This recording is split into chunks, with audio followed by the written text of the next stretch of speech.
전후 사정은 자세하게 적을 수 없습니다. 앞이 캄캄하고 저와 아이의 미래가 보이지 않아 답답한 마음에 사연을 보내게 되었어요. 저와 남편은 34살 동갑내기 부부로서 3년 전에 결혼했습니다. 남편이 연애 때부터 정말 무던한 성격이었고 제 말이라면 껌뻑 죽는 사람이에요. 남편의 키가 크거나 외모가 뛰어난 것도 아니고 현재 직장에서 연봉도 제가 더 높을 정도로 빼어난 구석이 있는 사람은 아니지만 연애하기 전 1년 동안 저를 좋아한다고 따라다녔고 한결같이 저만 생각해주는 모습 때문에 결혼을 결심하게 되었습니다. 제 말 잘 듣는 이런 남자랑 살면 남편 때문에 속 썩을 일 없을 거라고 생각했고 제가 성격이 좀 드센 편이라서 저를 맞춰주는 사람을 만나야 잘 살 것 같더라고요.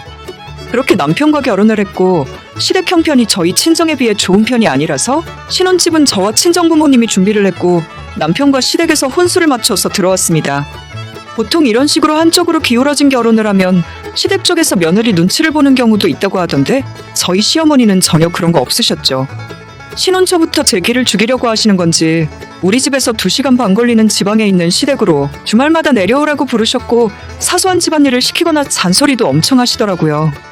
이제 보니 전부 시어머니 본인이 시집와서 당했던 시집살이를 저한테 대물림 하시려고 그러셨던 것 같은데 처음에 몇 번 장단 맞춰주다가 너무 유치하고 우습게 느껴져서 어머님이 뭐라 하거나 말거나 신경도 안 쓰고 살았네요. 남편은 결혼 전에는 제 말만 듣고 제가 하자는 대로 하는 모습이 좋았는데 결혼하고 나니까 그냥 물러터진 홍시 같은 사람이었습니다. 제가 뭐라 잔소리를 해도 제 앞에서만 알겠다고 대답만 하고 자기 엄마가 싫은 소리를 해도 그냥 그러거나 말거나 별 신경 안 쓰고 살더라고요. 어떻게 보면 정말 속 편하겠다 싶을 정도인데 저를 잡아먹으려고 드는 시어머니 사이에서 중간 역할을 해줘야 하는 남편이 전혀 그런 모습이 없으니까 답답했습니다. 지금 생각해보면 남편이 자기 엄마를 잘 말려주기라도 했으면 이혼까지 하게 되는 일은 없었을 것 같은데 이제 와서 그런 생각이 다 무슨 소용이겠어요. 그래도 시댁과 꽤 멀리 떨어져서 살았기 때문에 시모가 저희 집에 쳐들어오는 일도 없었고 저도 평소에는 남편만 보내고 명절에나 한 번씩 내려갔기 때문에 버티고 살았던 거지 시댁 근처에 살았다면 반년도 못 버티고 일찌감치 이혼하고 도망갔을 겁니다. 제가 아이를 가졌다고 했을 때도 잘했다 고맙다 수고했단 소리 한 번 한 적 없으시고 아들이니 딸이니 그것부터 물어보시더라고요. 아직 모른다고 대답했더니 왠지 딸일 것 같아 너는 평소 하는 행동으로 봐서 아들 낳을 체질은 아니다 라는 말씀을 대놓고 하셨습니다. 물론 저는 아들이건 딸이건 아무 상관없죠. 아들은 아들이라서 예쁘고 딸은 딸이라서 예쁜 거 아니겠습니까? 요즘 세상의 대를 이어서 반드시 아들을 낳아야 하는 것도 아닌데 어차피 남편과 둘째까지는 계획하고 있었기 때문에 아이의 성별은 아무것도 중요하지 않았습니다. 하지만 어머님은 처음부터 아들 노래를 부르시던 분이라서 저렇게 말씀하시는 의도가 뭐 하나라도 제 흠을 잡고 욕을 하시려고 한다는 걸 잘 알고 있었어요.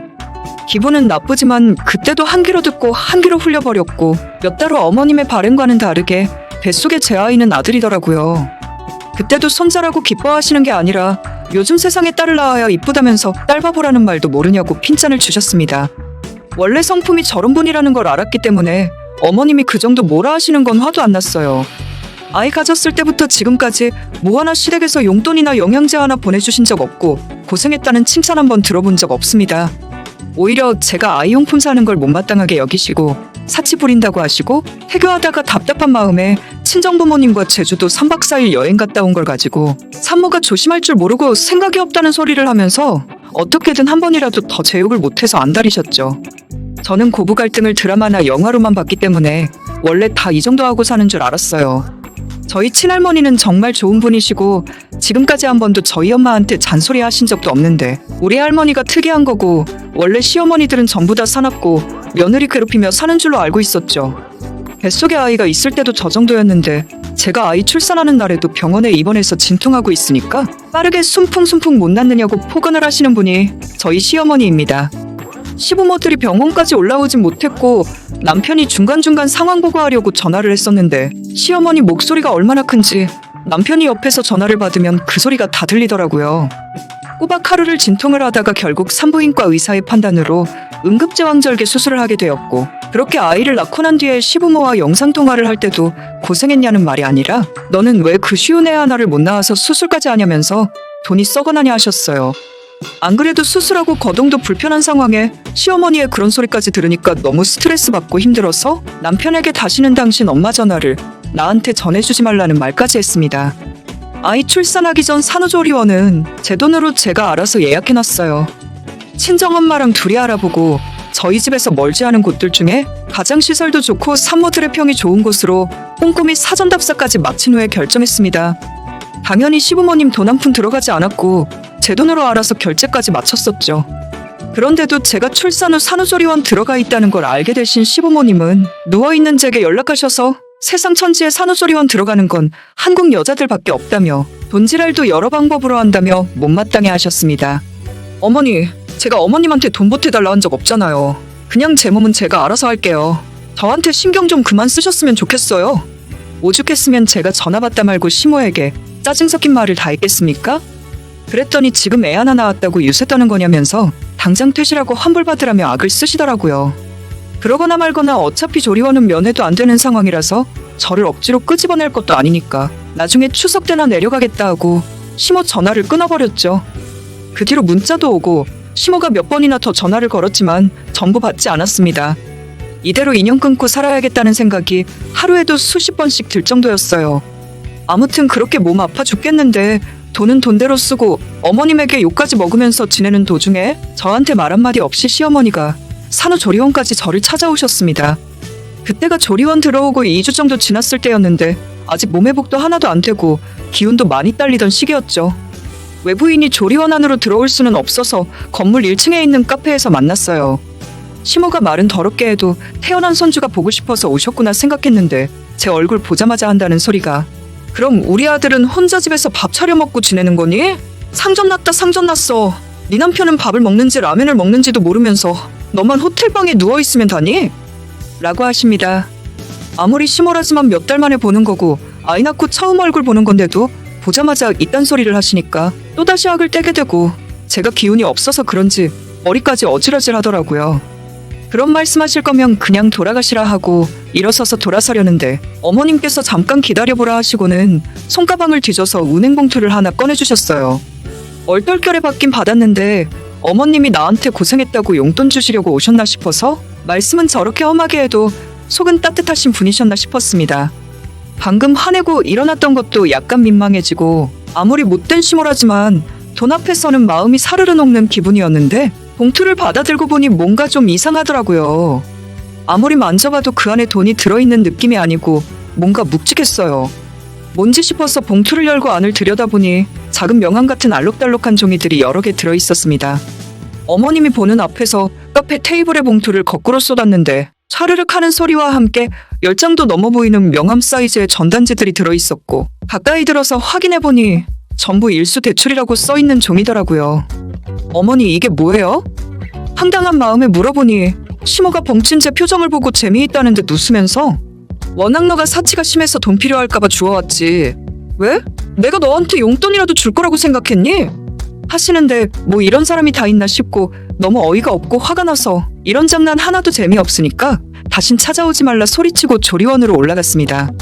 너무 화가 나서 가만히 누워있는데도 속이 부글부글 끓더라고요. 남편한테 전화 걸어서 당신 엄마가 방금 날 찾아와서 이런 짓 하고 갔다고 이야기했더니 제가 하는 말에는 뭐라 대답 한마디 없으면서 우리 엄마가 벌써 도착했어? 라고 하더라고요. 알고 보니 시어머니는 집에 혼자 있던 남편이 제가 조리원 들어가 있으니까 혼자 밥 해먹고 집안일을 하기 힘들다는 이유로 어머님에게 올라오라 부탁을 했었나 봐요. 올라오신 김에 한 달 정도 우리 집에 머물다 가실 거고 어차피 저도 일주일 더 있으면 조리원에서 퇴원하는데 그때 자기 엄마가 집에서 저랑 아이를 돌봐주면 좋지 않겠냐고 하는 겁니다. 너 지금 제정신이야? 너네 엄마가 나한테 어떻게 대하는지 까먹었니? 라고 이야기했더니 이번 기회에 같이 한 집에서 지내면서 서로 오해도 풀고 묵은 감정도 다 정리하라더군요. 그게 말처럼 쉽게 됐으면 결혼 3년 지난 지금까지 제가 시모와 이렇게 지내고 있겠습니까? 손주 낳은 며느리한테 대출 전단지 주워다주는 시어머니가 제정신 박힌 사람인가요? 나는 너네 엄마랑 한 집에서 도저히 못 있는다고 당장 내려가시라고 하던 내가 퇴원하기 전까지 내 눈앞에서 안 보이게 하라고 했는데 시모가 그 이야기를 전해 듣고는 자존심 싸움을 하려는 건지 자긴 한 달 동안 아들 집에서 지낼 거고 절대 안 내려갈 거라 하더군요. 남편에게 마지막 경고니까 퇴원하는 전날까지 어머님 내려보내라고 이야기했지만 결국 일주일 후 조리원에서 퇴원하는 그날까지 어머님이 저희 집에 남아 있었어요. 남편에게 어차피 난 친정으로 갈 테니까 날 데리러 올 필요도 없다고 이야기해놓고 아이와 함께 택시를 타고 저희 친정집으로 들어갔습니다. 집에서 손주 오기만 기다리고 있던 시어머니는 당연히 난리가 났죠. 처음엔 남편을 통해서 저를 집에 들어오라 하시더니 결국 인내심이 바닥이 났는지 저한테 직접 전화하셔서 너가 시모를 무시하냐고 왜 집에 안 들어오냐고 소리를 지르시더군요. 문제는 그 전화 받을 때 바로 옆에 저희 친정부모님이 듣고 계셨다는 거죠.